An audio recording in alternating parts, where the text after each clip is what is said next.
така и започваме трета част на моите клипчета. Много са трудни за правене, вложих си целият труд. След малко не съм се къпала. Трябва да влеза да се изкъпа за бърже, защото... Не, че последно не съм се къпала 100 години, къпала съм се.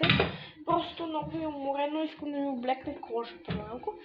И в четвърта част ще се видим. Така сега ще правим реализация. И така. О, пак много крив. Така. Ето го на тази фенера, Петре. Петре, на, включи тази фенера и дигни горе това. Куфър горе. Чули? Куфър дигни горе. Така, приятели, сега ще взема дрехите. И ще влеза малко да си изкъпа косата, защото... Да си изтрия малко тялото и главата, защото... Много ми е тежко на главата. Аз влизам да се къпа. Тия неща. Отрих това тако на земечка. Сега влизаме заедно да се къпаме. Така.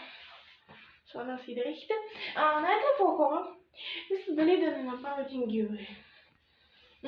Чакайте се. Един гилвей да направя. Може да е хубаво пък. Но добре. Чорапите леща. Ще вляза да се изкъпа. И в пета част ще се видим.